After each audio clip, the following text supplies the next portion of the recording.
사랑 내게 있네. 그 사랑이 날 채우네. 주는 내게 있네. 그대로 날 채우네. 성경의 숲을 걷다 오늘은 신명기 12장입니다. 우리가 이미 공부했던 대로 신명기는 모세의 3번에 걸친 설교와 마지막 리더십 계승에 대한 내용으로 이루어져 있습니다. 오늘 우리가 보게 될 신명기 12장은 5장부터 시작된 모세의 2번째 설교의 내용입니다. 모세는 5장부터 11장까지 이스라엘 백성들이 왜 광야에서 뿐만 아니라 약속의 땅 가나안에 들어가서도 여호와께 순종해야 하는지에 대해서 설명하며 시내산에서 주신 율법을 잘 지키라고 권면했습니다. 그래서 신명기 12장부터 26장까지는 이스라엘이 꼭 지켜야 한다고 강조했던 규례와 법도가 무엇인가를 구체적으로 설명하고 있는 것입니다. 신명기 12장부터 26장까지는 모세의 2번째 설교의 핵심적인 부분이면서 신명기 전체의 핵심적인 이야기라고 그렇게 할 수 있습니다. 그리고 학자들은 이것을 신명기 법전이라고 그렇게 부르기도 합니다. 그래서 모세는 먼저 12장에서 16장까지 이스라엘이 언제, 어디서, 어떻게 예배를 드려야 하는가에 대해서 설명합니다. 무엇보다도 오늘 신명기 12장에서는 이스라엘이 오직 여호와에게만 충성해야 하며 이 충성이 그들의 예배에 적절하게 반영되어야 한다는 점을 강조하고 있는 것입니다. 세상의 여러 민족들 가운데서 오직 이스라엘만이 여호와를 섬길 수 있는 특권을 가지게 되었다면, 그렇다면 그들의 실제적인 삶에서 어떻게 하나님께 나가야 하는지, 또한 이방 민족들의 예배와 어떻게 차별화가 되어야 하는지에 대한 지침을 주고 있는 것입니다. 이스라엘 하나님 여호와는 세상의 어느 누구와도 비교할 수 없는 분이시기에 그의 백성인 이스라엘도 그의 거룩하심에 걸맞게 세상 사람들과 다르게 살아야 하기 때문이었습니다. 1절입니다. 내 조상의 하나님 여호와께서 내게 주셔서 차지하게 하신 땅에서 너희가 평생에 지켜 행할 규례와 법도는 이러하니라. 무엇입니까? 지금부터 선포될 내용들이 가나안 땅에 들어가면 지켜야 할 것들임을 강조함으로써 머지않아 이루어질 이스라엘의 가나안 정복과 정착을 기정사실화하고 있는 것입니다. 그러므로 이스라엘이 그 땅을 누릴 수 있는 비결은 지금부터 선포될 규례와 법도를 잘 지키는 일이었던 것입니다. 이스라엘 백성들이 가나안 땅에 들어가면 가장 먼저 해야 할 일은 우상들과 제단들을 모두 없애버려야 했습니다. 이 가나안 사람들의 종교가 가지고 있는 위협은 매우 심각하기 때문이었어요. 신명기에서 그렇게 이 문제에 대해서 모세가 경고했음에도 불구하고 가나안 땅에 정착한 이스라엘 백성들은 여기에 다 넘어졌다는 거예요. 훗날 열왕기 기자도 북왕국 이스라엘의 멸망을 회고하면서 이들이 가나안 사람들의 방식을 따라 이방신을 섬겼던 점을 한 이유로 들었기 때문입니다. 그러므로 이스라엘은 가나안 땅에서 이런 것을 접하는 대로 완전히 확실하게 파멸하고 깨트리고 멸해야 했던 것입니다. 대신 하나님께서는 이렇게 말씀하였습니다. 5절입니다. 오직 너희의 하나님 여호와께서 자기의 이름을 두시려고 너희의 모든 지파 중에서 택한 곳인 그 계실 곳으로 찾아 나아가서. 자, 가나안 종교와 하나님을 예배하는 것의 가장 기본적인 차이는 바로 예배 장소에 있었습니다. 가나안 사람들은 자신이 원하는 장소이면 어디든지 상관이 없었습니다.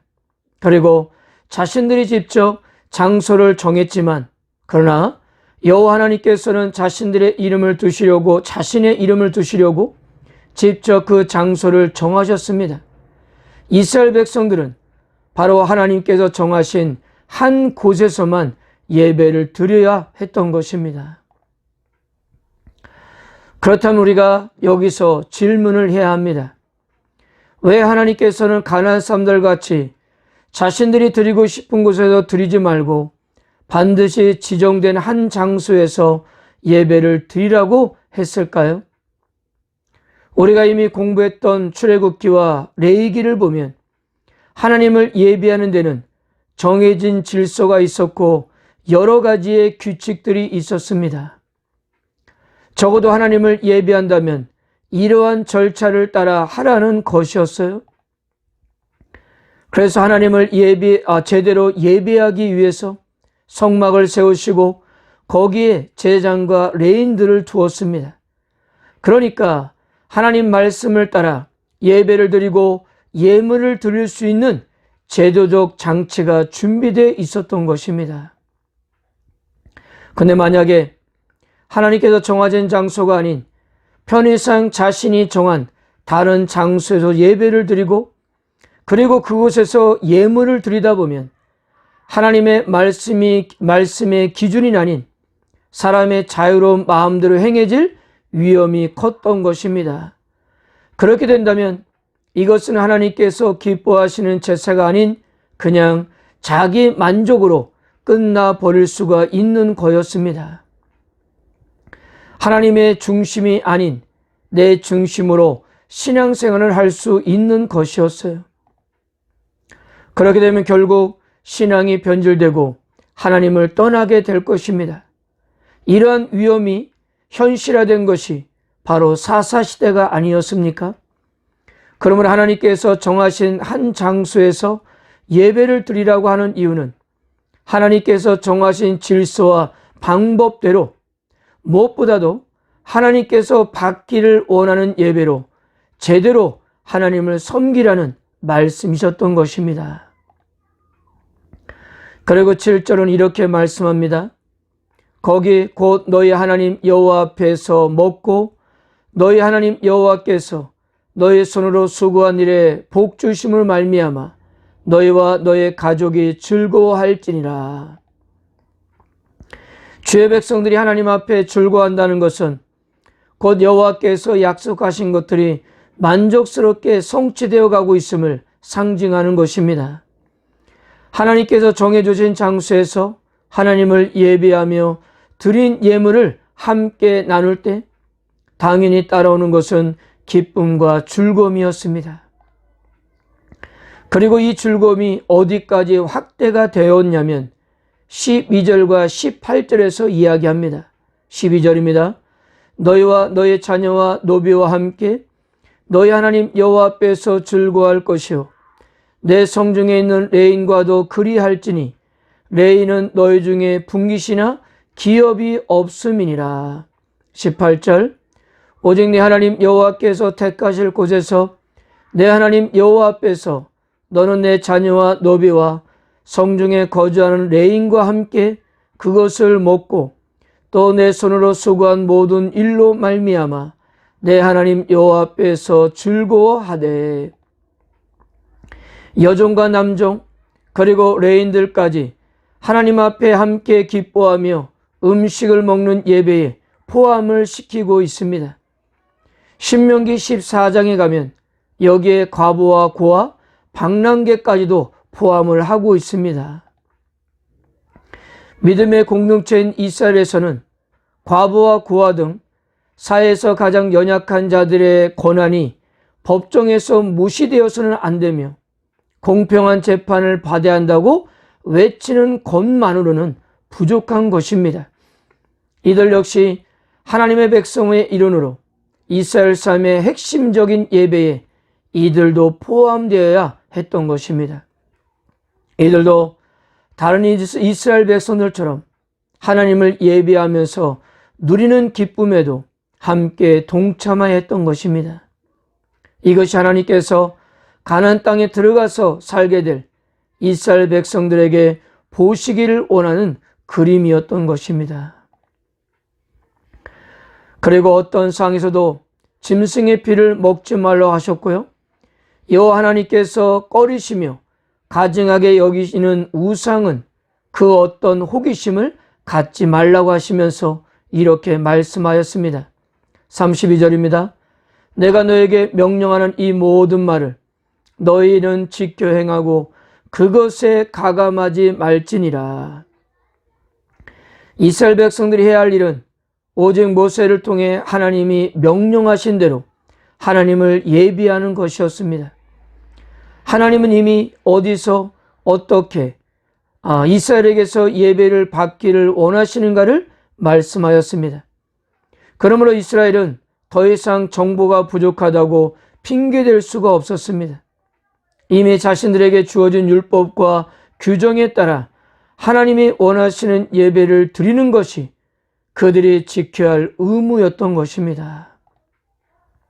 그러므로 그들은 하나님께 예배를 드리는 일에 있어서 이미 모세를 통해 받은 것에 더해서도 빼서도 안 되었습니다. 사랑하는 성도 여러분, 하나님을 믿는다는 것은 하나님을 삶의 중심에 놓는다는 의미입니다.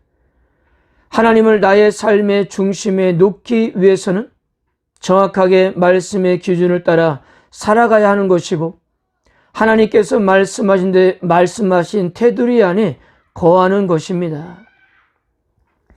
이스라엘 백성들이 들어가게 된 가나안 땅을 한마디로 정리하면 인간들 마음대로 사는 땅이었습니다. 사람이 하고 싶은 대로 사는 세상이기 때문에 하나님은 결코 그들을 용납할 수가 없었던 것입니다. 그러므로 그곳에 들어가 살게 될 이스라엘 백성들도 그렇게 살면 안 되었던 것입니다. 철저하게 하나님을 중심으로 규례와 법칙을 준수하면서 인간의 의지대로가 아니라 하나님께서 정해주신 질서에 따라 살아야만 했던 것입니다. 그런데 그렇게 살아가는 것이 오히려 이스라엘 백성들에게는 기쁨과 즐거움이 찾아오는 것이었어요. 사랑하는 성도 여러분, 우리들도 힘들고 어려워도 하나님을 삶의 중심에 두고 살아가기를 축복합니다. 정말 내 만족이 아닌 하나님이 기뻐하시는 삶을 살아가십시오. 혹시라도 내 마음대로 신앙생활을 해오셨다고 한다면 다시금 돌이키셔서 하나님께서 원하시고 바라시는 신앙의 모습을 회복하시기를 바랍니다.